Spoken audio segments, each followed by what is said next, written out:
दोस्तों आज तक की ट्रेडिंग जर्नी में मेरे अगर किसी दिन सबसे घटिया दिन गया है तो वो है पिछले एक्सपायरी में। ये जो एक्सपायरी था, इसी एक्सपायरी में मुझे 7,000 का प्रॉफिट पिछले एक कैंडल में मुझे 10,000 का लॉस में कन्वर्ट करके दिया। ये जो दिन था, ये दिन में मैंने जो गलती किए हैं और उस गलतियों से जो मैं सीखा हूँ वो सारा चीज आपको बताएंगे। दोस्तों क्या होता है ना, लोग ओवर कॉन्फिडेंस पे आकर हम लोग ऐसी ऐसी कुछ स्टेप ले लेते हैं जिनके भरपाई करना तो बहुत सच में ही बहुत मुश्किल हो जाते हैं। एक्सपायर में मेरा बहुत ही खराब गया, इसके लिए मैंने 2 दिन वीडियो भी नहीं बनाया था। थोड़ा सा डिप्रेस हो गए थे कि यार 7,000 का प्रॉफिट जो मुझे दिख रहा था, वो प्रॉफिट जब लॉस में 10,000 की हो जाती है ना दोस्तों, सच में ही बहुत बहुत दुख होता है। ये जो ट्रेड करता है ये उनको ही पता है। देखिए, आज की इस वीडियो के अंदर मैं बताऊंगा कि मैंने क्या मिस्टेक किए थे एक्सपायरी के दिन में। देखिए, आपको अगर ट्रेडिंग में लंबा तक जाना है ना, तो दूसरों की गलतियों से आपको सीखना बहुत ज्यादा जरूरी है। आप हर चीज खुद से एनालिसिस करके सीख सकते हैं, लेकिन उसके लिए आपको बहुत ज्यादा टाइम, बहुत ज्यादा कैपिटल देना पड़ेगा। लोग जो गलती करते हैं, आपको ऑलवेज दूसरों की गलतियों से सीखना पड़ेगा। जब तक आप दूसरों की गलतियों से सीखेंगे तो वो गलती आप ना दोहराए। मेरी वीडियो को बनाने का मकसद यही है कि मैंने जो गलती की है वो गलती आप ना कीजिए। यही है वीडियो बनाने की मकसद। देखिए क्या है कि मॉर्निंग में एक एक्सपायरी के दिन में बहुत अच्छा ट्रेड था। ये ट्रेड मैक्सिमम मुझे ऐसा लगता है कि सभी ने पकड़ा है। इसी ट्रेड में मुझे 2,000 के आसपास प्रॉफिट बन गया था इसी ट्रेड में। और नेक्स्ट जो ये हैमर कैंडल बना था, इसको ब्रेकआउट करने यहाँ पर भी मुझे अप्रोक्स 1,000 से 1,500 का प्रॉफिट बन गया था। मुझे 3,000 3,500 के प्रॉफिट में मैं था। उसके बाद मुझे यहाँ पे मैंने एक ट्रेड लिया था। ये जो 3 कैंडल अब दिख रहा है ना, यहाँ पे मैंने एक ट्रेड लिया था एक्सपायरी के दिन में। इधर मुझे उस ट्रेड में 4,000 का प्रॉफिट बन गया था। टोटल मेरे अकाउंट में 7,000 का प्रॉफिट इजीली दिख रहा था। ठीक है, तो उसके बाद क्या था, उसके बाद मैंने सोचा कि मैं और एक ट्रेड लूंगा। यहाँ पर मैंने 25 क्वांटिटी, 25 क्वांटिटी, 50 क्वांटिटी ऐसे ही मैं ट्रेड करता रहा। लेकिन इधर में मैंने आकर 100 क्वांटिटी पंच कर दिया था बैंक निफ्टी का। जब इधर मैं 100 क्वांटिटी पंच कर दिया था, तो मेरे माइंड में इधर 100 क्वांटिटी पंच करने के बाद 4,000 का प्रॉफिट बन गया था। बहुत मतलब मुझे ऐसा लग रहा था कि मैं ही इस मार्केट का भगवान हूँ। मैं जैसा सोचूंगा मार्केट वैसा ही चलेगा। और मेरे माइंड में एक अलग सा व्यू चलने लग गया था। मुझे ऐसा लग रहा था कि नहीं, मार्केट जब आया तो मार्केट मुझे पैसा देगा, मार्केट मुझे पैसा देगा, मुझे अभी अब क्वांटिटी बढ़ा देना चाहिए। मैं सब समझ गया। तो उसके बाद क्या था, मुझे लगा कि 3 PM का जो कैंडल होता है वो हर एक्सपायरी में बहुत बढ़िया शानदार प्रॉफिट देता है।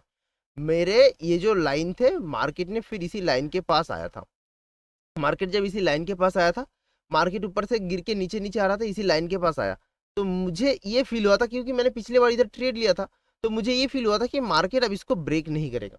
मार्केट ये ऊपर जा रहा था, ऊपर जा रहा था। तो इधर में ये जो 3 बजे का कैंडल है, ये 3 बजे का पहले की कैंडल में मैंने इधर ये कैंडल में पोजीशन बना लिया था। आपको पहले रिमूव करके दिखाते हैं।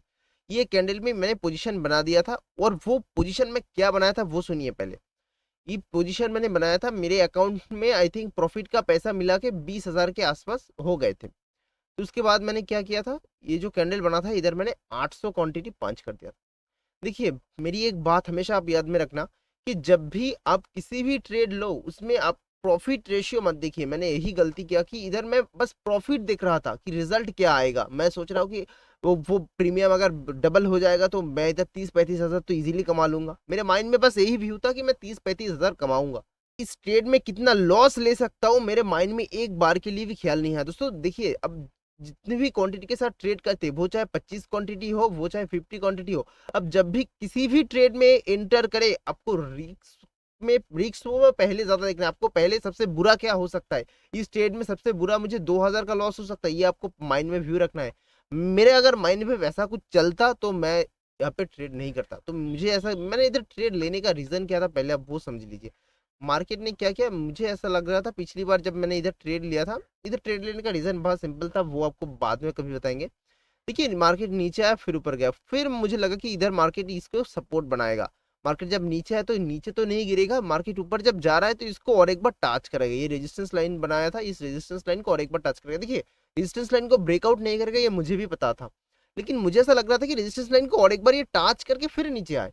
तो मैंने इधर 800 क्वांटिटी पांच कर दिया था। मुझे इस ट्रेड में एक बार के लिए भी मेरे माइंड में ये व्यू नहीं था कि यार इस ट्रेड में मैं लॉस कितना ले सकता हूँ। वो 800 का प्रीमियम, सॉरी वो 20 का प्रीमियम, ये जो कैंडल नीचे थोड़ी सी इतना तक आए, वो प्रीमियम 4 रुपए में, 4 रुपए में हो गए थे। तो इस ट्रेड में मुझे सबसे ज्यादा लॉस हुआ जब मैंने देखा कि मेरे 7,000 का ग्रीन पीएनएल लॉस में कन्वर्ट हो गए थे 5-6 हजार।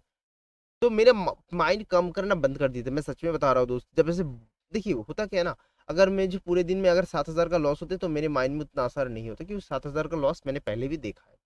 तो मुझे 7,000 का लॉस होता तो मुझे उतना तकलीफ नहीं होते। तो क्या हुआ था, मुझे 7,000 का प्रॉफिट में थे भाई, 7,000 का प्रॉफिट भी गया और मैं घर से भी 7,000 दे दिया।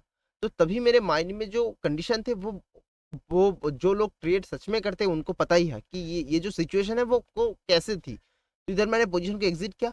उसके बाद मैंने ये 15-20 मिनट में मैंने काम करके 20 पोजीशन बना दिया था। मतलब ओवर ट्रेडिंग कर रहा था। कभी सोचा कि बीटीएसटी ले लूँ, कभी सोचा कि यार इधर में बहुत फंड ऐड करके बहुत बड़े-बड़े ट्रेड कर लूँ। मतलब मेरे माइंड में ऐसा कुछ सिनेरियो चल रहा था कि जो मुझे बाद में जाकर रियलाइज़ हुआ कि नहीं, ये जो मैं सोच देता तो मुझे और भी लॉस हो जाता। देखिए दोस्तों, जब भी आप कोई भी ट्रेड करें, मेरी ये गोल्डन रूल्स अभी से, ये जो बात मैं बता रहा हूँ ये मेरा गोल्डन रूल्स बन जाएगा कि जब भी मैं कोई ट्रेड में एंटर करूँगा, आप भी जब कोई ट्रेड में एंटर करोगे, तो आपको पहले रिस्क पता होनी चाहिए कि इस ट्रेड में मैं रिस्क कितना है। मैं इस ट्रेड में रिस्क कितना ले सकता हूँ, इस ट्रेड में मैं कितना पैसा गँवा सकता हूँ। पहले आपको नेगेटिव चीज़ों पहले सोचना पड़ेगा। अगर मैं इधर नेगेटिव स्थिति से सोचता तो मेरा 7,000 का प्रॉफिट शायद से मैं ट्रेड नहीं करता, और मैं ट्रेड कर भी लेता तो 7,000 का प्रॉफिट और 2-3 हज़ार बन जाते। तो मैं किसी भी कीमत पे हो, मैं इधर 800 क्वांटिटी तो पंच नहीं करता। मैं इतना ज़्यादा ओवर कॉन्फिडेंस में था कि मुझे लगा कि नहीं, मार्केट ये नीचे तो आएगा ही नहीं। मार्केट ये जो सपोर्ट लाइन बनाया पिछली बार मैंने इधर ट्रेड किया था, इसके नीचे तो मार्केट आएगा ही नहीं, इसके ऊपर ही मार्केट जाएगा और मुझे मार्केट में मैं 20-30 हज़ार तो ईजिली कमा लूंगा। तो यही मैंने गलती किए थे। देखिए, अब से मैं जब भी ट्रेड करूँगा, मैं नॉर्मली कम क्वांटिटी के साथ ही ट्रेड करता हूँ। जो लोग मेरा व्यूअर्स हैं उनको पता ही है कि मैं नॉर्मली कम क्वांटिटी के साथ ही ट्रेड करता हूँ। जो जो भी चीज़ें सीखता हूँ वो आपको भी बताता हूँ। लेकिन इस दिन में मैंने माइंड में काम ही करना बंद कर दिया। मैं सच बता रहा हूँ दोस्त, इस दिन मैंने माइंड में काम ही करना बंद कर दिया था। यार ये हो कैसे गया था? ये 7,000 का प्रॉफिट, देखिए अगर इधर में 2,000 का प्रॉफिट था, 2,000 का प्रॉफिट में से 1,000 का लॉस में था, तो माइंड में उतना असर नहीं करता। अगर 7,000 का 7,000 कम नहीं होता भाई, 7,000 बहुत पैसे हैं। तो 7,000 का प्रॉफिट जब 10 के लॉस में चला गया था, सच में बहुत ये हुआ था। उसके बाद मैंने इधर और भी पोजीशन बनाए, एग्जिट किया, कट किया, पोजीशन बनाए, एग्जिट किया, कट किया, ओवर ट्रेडिंग किया। कुल मिला के मैं ये 20-30 मिनट में, मतलब उस दिन में मैं 30 पोजीशन बना दिया था, और 20 पोजीशन तो इधर ही बना दिया था। और आपको जिस दिन लगेगा कि नहीं, मार्केट आज मुझे पैसा देकर ही जाएगा, जब आपका माइंड में कितना मैं रिस्क ले सकता हूँ वो डिसाइड नहीं होगा, उस दिन मार्केट आपका अकाउंट खाली करके ही जाएगा। ये आप बस मान लीजिएगा। जिस दिन आप मार्केट में ये सोचकर आएंगे कि यार भाई आज मार्केट ये से ऊपर ही जाएगा और मैं इधर ज्यादा क्वांटिटी पंच कर दूंगा, तब आप मार्केट उस दिन लेके ही जाएगा। जब भी आप ट्रेड करें तो आपको रिस्क उस ट्रेड में कितना हो सकता है वो आपको पता होनी चाहिए। उसके बाद क्या, उसके बाद अगर मान लीजिए किसी दिन लॉस हो जाता है, अगर किसी दिन लॉस हो जाएगा, तो उस दिन आपको ये डिसाइड करना है कि अगर इस दिन मुझे लॉस हुआ, मतलब आप मान लीजिए कि 2,000 का लॉस आप सोच रहे थे, 2,000 से 3,000 का लॉस हो गया। अब कुछ भी तरीके से हो, आप अपना पीसी बंद कर दीजिए, आप अपना मोबाइल बंद कर दीजिए, पीसी तो जरूर बंद कर दीजिए। पीसी इधर आइए और शट डाउन कर दीजिए पीसी को। कुछ मत देखिए। देखिए, आपको अगर सक्सेसफुल ट्रेडर बनना है ना, तो आपको ये क्वालिटी आपके अंदर बिल्ड करना ही चाहिए। और देखिए, ये सब क्वालिटी मेरे अंदर भी था, लेकिन वो एक दिन झटके में ये सब चीजें मैं भी फॉलो करता था, लेकिन वो ओवर कॉन्फिडेंस में आकर मैं हर पैसा गवा दिया था, बहुत ज्यादा पैसा गवा दिया था वो ओवर कॉन्फिडेंस में आकर। तो आप कभी ओवर कॉन्फिडेंस में आकर ये गलती ना करें। कुछ भी हो जाए, आप पीसी को बंद करके शांत माइंड से कहीं पे घूम के आ जाए, कहीं घूमने चला जाए, पीसी को बंद करके। कुछ भी हो जाए भाई, पहली ट्रेड में आपको लॉस हो गया, दूसरी ट्रेड में आपको लॉस हो गया, तीसरी ट्रेड में भी आपको लॉस हो गया, तो आप मान लीजिए 3 ट्रेड में आपने 5,000 का लॉस करवा दिया। उस दिन आपका ये 5,000 का प्रॉफिट ग्रीन में आने के लिए बहुत मुश्किल है दोस्त, बहुत मुश्किल है। मैक्सिमम लोगों का, मैं 99% लोग बोलेंगे तो भी गलत नहीं होंगे कि 5,000 का प्रॉफिट वो 7,000 8,000 करके ही रोकेंगे। जब भी आपको 3 ट्रेड में लॉस हो जाए तो आप क्या, टर्मिनल क्लोज कीजिए, कहीं से घूम के आ जाए, पैसा रहेगा तो कल ट्रेड करेंगे। आपको लोग इसको ग्रीन करने के चक्कर में ही लॉस कर देते हैं। मैं भी जो सेम चीज है, मेरी 7,000 का जब लॉस हुआ था, तो मैंने सोचा कि नहीं, इसको ग्रीन ही मुझे करना है। इसे ग्रीन करने के चक्कर में मैंने और 3,000 लॉस कर दिया। टोटल मेरा लॉस 10,000 हो गया था एक्सपायरी के दिन में।